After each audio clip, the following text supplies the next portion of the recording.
चंदनपुर गांव में जमुना नाम की एक बूढ़ी औरत रहती थी। उसका एक इकलौता बेटा था जो कोई भी काम नहीं करता था। वह उसे हर रोज समझाती थी कि उसे कोई काम करना चाहिए। बेटे ने कहा कि वह शहर जाकर काम करना चाहता है और उसके लिए कुछ रुपए चाहिए। यह सुनकर जमुना ने उसे अपने सारे गहने दे दिए। बेटा, माँ, मैं शहर जाकर चिट्ठी लिखता रहा करूँगा और हर महीने रुपए भी भेजा करूँगा। जमुना, बेटा तू अपना ध्यान रखना। बेटे के जाने के बाद जमुना अकेली रहने लगी। शहर जाकर बेटे ने ना तो माँ की सुध ली और ना ही कोई रुपए भेजे। उसे रोज के खर्चे के लिए भी परेशानी होने लगी। एक दिन वह हाथ में पोटली लिए कहीं जा रही थी। तभी एक पड़ोसी जमुना से कहता है, काकी कहाँ जा रही हो? जमुना आगे की ओर संकेत करके निकल जाती है। एक सप्ताह में 3 से 4 दिन बाहर जाने लगी और काफी रात होने के बाद ही घर लौटती थी। उसकी पड़ोसन सुगंधा सब कुछ बड़े ध्यान से देख रही थी। सुगंधा रात को खिड़की से जमुना को अपने घर जाते देखा। उसने अपने पति से कहा, अजी सुनते हो, जमुना काकी इस उम्र में जाती कहाँ है? देखो तो इतनी रात को अंधेरे में वापस आई हैं। सुगंधा का पति, अरे तुम्हें क्या है, जाने दो, जहां भी जाती हैं। बेटा तो शहर जाकर माँ को भूल ही गया। काकी के सारे गहने और पैसे भी अपने साथ ले गया। सुगंधा, देखो तो इतनी रात को वापस लौटी हैं। मुझे तो कुछ ठीक नहीं लग रहा है। सुगंधा का पति, मेरे पास इतना फालतू समय नहीं है जो मैं यह सब पता करूं। मुझे वैसे भी बहुत काम है और तुम क्या आधी रात को काकी काकी कर रही हो? अब तुम खुद भी आराम करो और मुझे भी करने दो। सुगंधा, आप भी ना इन बातों पर तो कभी ध्यान ही नहीं देते। सुबह काकी सुगंधा का दरवाजा खटखटाती है। सुगंधा बिस्तर से, अरे कौन है? इतनी सुबह सुबह चैन से सोने भी नहीं देते। सुगंधा दरवाजा खोलकर, अरे काकी तुम आओ, अंदर आओ। जमुना, नहीं सुगंधा, अभी काफी काम है। एक कटोरी देते हुए, ये लो हलवा, अभी अभी बनाया है, एकदम गर्मा गर्म है। तेरे बिट्टू को हलवा बहुत पसंद है ना, उसे खिला देना। सुगंधा, आज कोई नई बात है क्या जमुना? आज मेरे राजकुमार का जन्मदिन है। सुगंधा, ओहो, आप भी ना काकी उस भगोड़े में आज भी मन लगाकर बैठी हो। बुढ़ापा खराब कर दिया उसने आपका, इस उम्र में जब हर कोई अपने परिवार के साथ रहता है। वह सब कुछ अकेला छोड़कर शहर भाग गया। जमुना, मैं अपने बेटे से बहुत प्यार करती हूँ। वह जैसा भी है मेरा बेटा है। सुगंधा, अच्छा काकी रात में जाती कहाँ हो? ऐसा कौन सा काम है जो इतनी रात को घर वापस लौटती हो? जमुना, अब तू छोड़ इन बातों को, मैं घर चलती हूँ। सुगंधा मन में, हो ना हो गड़बड़ है कुछ। काकी थोड़ी देर बाद बिट्टू की तबीयत खराब हो गई। वह उल्टियां करने लगा। सुगंधा का पति, अरे तुमने इसे क्या खिला दिया? बेचारा तब से उल्टी किए जा रहा है। सुगंधा, मैंने तो इसे अभी कुछ खाने को भी नहीं दिया। काकी सुबह हलवा दे गई थी, बस वही तो खाने को दिया था। बिट्टू पापा, माँ, मैं मर रहा हूँ। सुगंधा, नहीं बेटा, ऐसा नहीं बोलते। सुगंधा का पति, चलो इसे डॉक्टर के पास लेकर चलते हैं। सुगंधा, सुबह तो अच्छा खासा था, पता नहीं किसकी नजर लग गई। जाइए जल्दी से डॉक्टर के पास लेकर जाइए, नहीं तो इसके शरीर में पानी की कमी हो जाएगी। तभी सुगंधा की पड़ोसन वहां आती है। अरे सुगंधा, सुना है बिट्टू की तबीयत खराब हो गई है। सुगंधा, हाँ, पर अब आराम है, दवाई लेकर सो रहा है। पता नहीं क्या हो गया उसे। सुगंधा की पड़ोसन, हो जाता है ऐसा कभी कभी। सुन, रास्ते में जमुना काकी को देखा था। वह इतनी जल्दी में थी कि कुछ बोली ही नहीं। सुगंधा, हाँ, पता नहीं, कहीं जाती हैं, आधी रात को घर वापस आती हैं। सुगंधा की पड़ोसन, मुझे तो दाल में कुछ काला लगता है। सुगंधा, क्या मतलब? मैं कुछ समझी नहीं। सुगंधा की पड़ोसन, मुझे लगता है यह काकी कोई तांत्रिक पूजा कर रही हैं। आधी रात को हमारी तो बाहर जाने की हिम्मत ही नहीं होती, और यह बुढ़ापे में देखो, परसों रात को काले कपड़े पहने पोटली लिए आ रही थी। मैंने पूछा तो गुस्से में लग रही थी। पक्का यह बुढ़िया कोई जादू टोना कर रही है, तुम ध्यान रखना। ये कहते हुए सुगंधा की पड़ोसन वहां से चली जाती है। सुगंधा मन ही मन कहती है, आज सुबह काकी का हलवा खाते ही बिट्टू की भी तबीयत खराब हो गई थी। हे भगवान! रात को सुगंधा अपने आंगन से चारपाई उठा रही थी, तभी सामने के रास्ते से एक काली परछाई आती हुई दिखाई दी। काले कपड़े पहने, बाल खुले, सिर पर लाल बिंदी और काजल लगाए, हाथों में एक लालटेन लिए एक बूढ़ी औरत लाठी टेकते हुए आ रही थी। उसे देखकर सुगंधा डर के मारे अपने घर के अंदर भाग गई। सुगंधा, हे भगवान, रक्षा कर, पता नहीं कौन सी बुरी आत्मा है। उसने खिड़की में से ध्यान से देखा, वह औरत जमुना काकी के घर में गई। सुगंधा, अच्छा, तो यह जमुना काकी है। पता नहीं चुड़ैल जैसा रूप बनाकर यह जाती कहाँ है। मेरी तो जान ही निकल गई। यह कौन है? काकी, तुम्हें तो सुबह देखती हूँ। तभी गांव के लोग लालटेन और लाठियां लेकर आए। गांव के लोग, माधव माधव, जल्दी बाहर आ। सुगंधा, सुनिए जी, बाहर कोई बुला रहा है। सुगंधा का पति, अरे इतनी रात को कौन है? वह जल्दी से बाहर आता है। गांव का एक आदमी, माधव, जल्दी चल हमारे साथ। माधव, क्या हुआ? बताओ तो सही। गांव का व्यक्ति, कैलाश का बेटा नहीं मिल रहा है। 3 घंटे पहले टहलने गया था, पर अभी तक नहीं आया। उसे अंधेरे से बहुत डर लगता है। माधव भी उनके साथ चला गया। सुगंधा, हे भगवान, इतनी देर हो गई और यह अभी तक नहीं लौटे। सुगंधा की पड़ोसन, सुगंधा, अरे ओ सुगंधा। सुगंधा बाहर आकर, अरे गौरी, तुम? गौरी, हाँ, अकेले मेरा जी घबरा रहा था। गांव के सारे आदमी अभी तक नहीं आए। फर्श पर बैठे बैठे बातचीत करते करते सुगंधा और गौरी को नींद आ गई। सुबह कैलाश और उसकी पत्नी के रोने की आवाज आने लगी। गौरी और सुगंधा झट से बाहर आई तो कैलाश के बेटे की लाश पड़ी थी और पूरा परिवार रो रहा था। कैलाश की पत्नी, तुझे क्या हो गया? तू तो बोल रहा था कि थोड़ी देर में आता हूँ। चल, अब सोया क्यों है? खड़ा हो। तभी वहां पुलिस आ गई।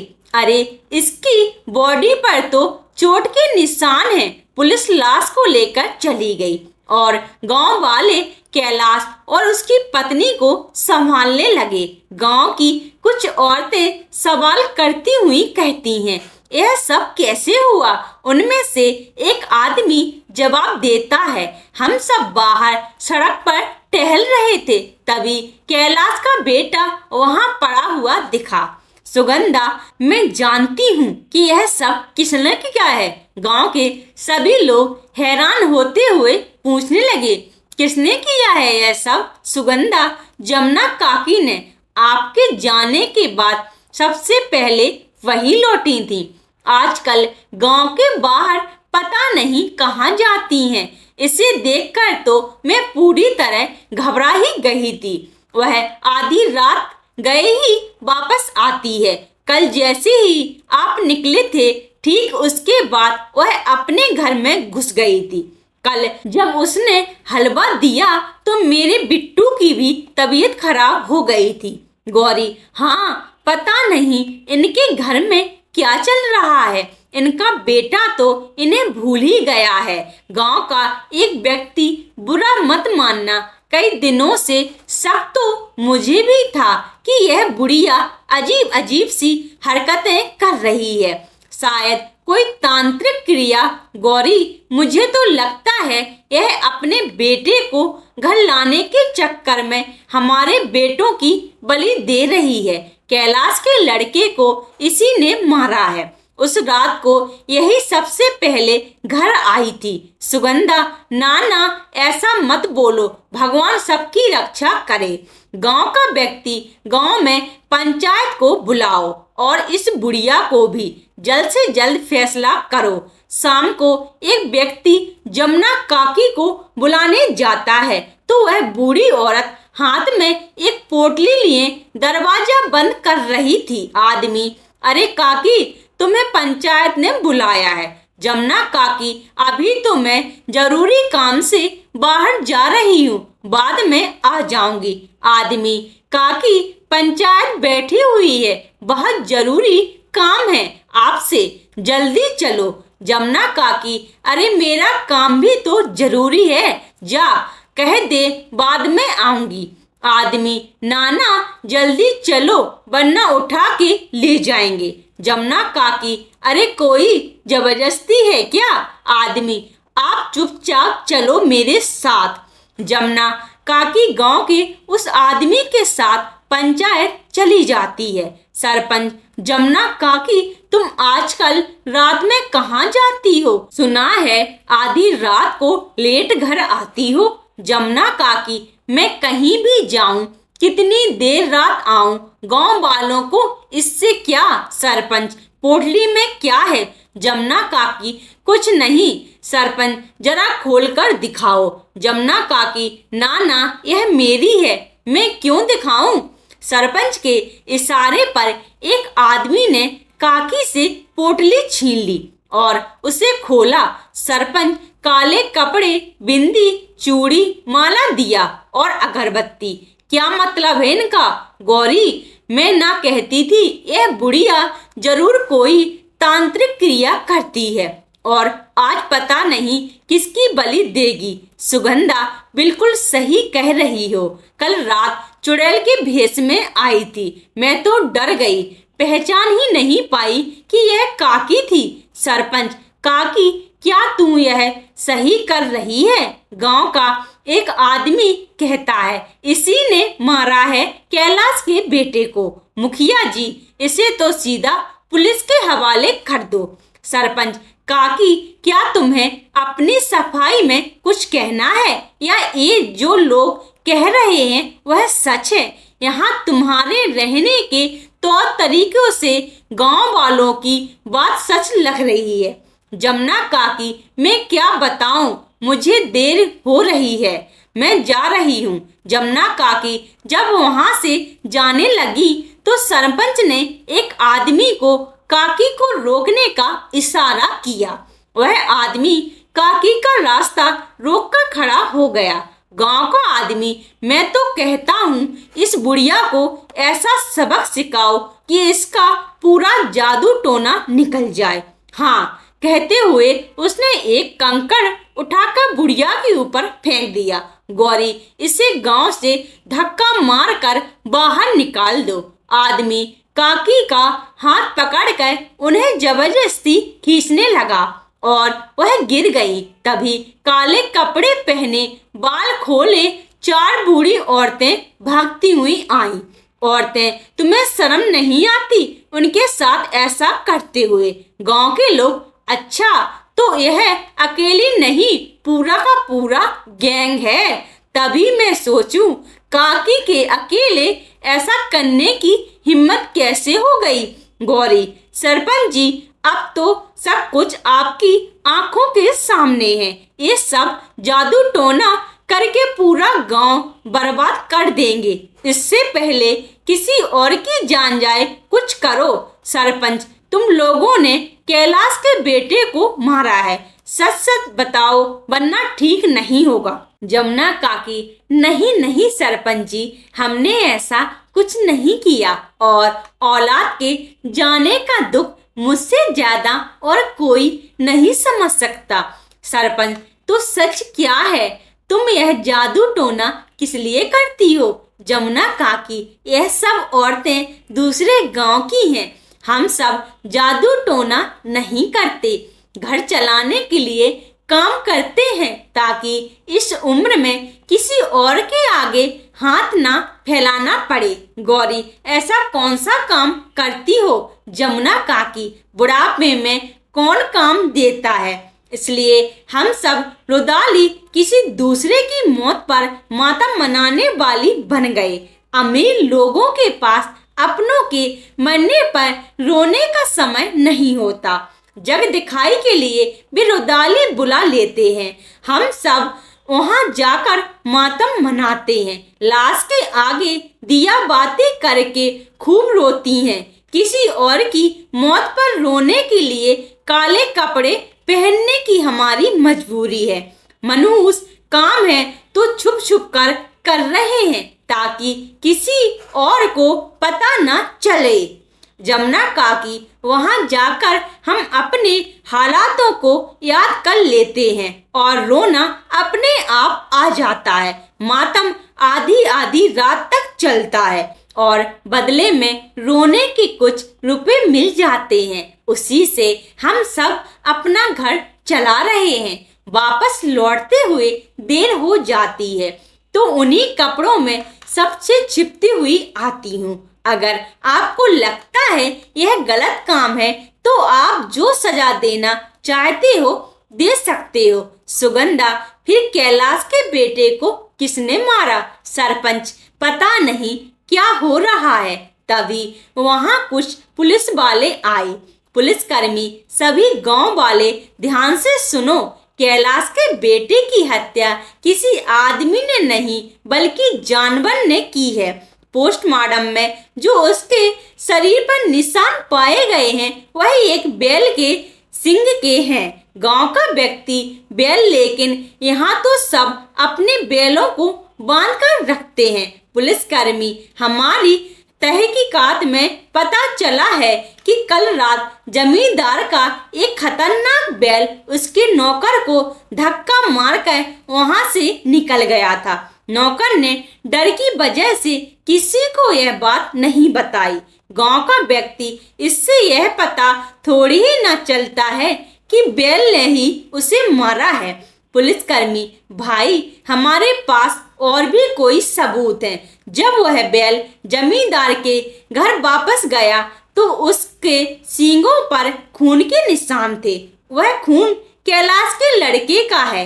हमने बैल, जमींदार और नौकर तीनों को हिरासत में ले लिया है। यह कहकर पुलिसकर्मी वहां से चले गए। सरपंच काकी, तुम्हें छुपकर काम करने की कोई जरूरत नहीं है, हमें माफ कर दो। जमुना काकी, सरपंच जी, किसी और के मरने पर मातम मनाने का काम मैं आपको कैसे बताती। आप लोग कैलाश और उसकी पत्नी को संभालो, उनका दुख मुझसे ज्यादा और कोई नहीं समझ सकता। अब जमुना काकी बिना किसी डर के उन औरतों के साथ दूसरों की मौत पर मातम मनाने का काम करती हैं और उससे मिलने वाले पैसे से अपने घर का गुजारा चलाती हैं। गांव के सभी लोग अब जमुना काकी से प्यार से बातचीत करते हैं और उनके बेटे की अनुपस्थिति से उन्हें दूर रखने की कोशिश करते हैं। यदि आप ऐसे ही कहानियों को पसंद करते हैं तो कृपया आप मेरे YouTube चैनल कहानियां विद सीमा को सब्सक्राइब, लाइक एंड अपने दोस्तों के साथ शेयर करें। धन्यवाद।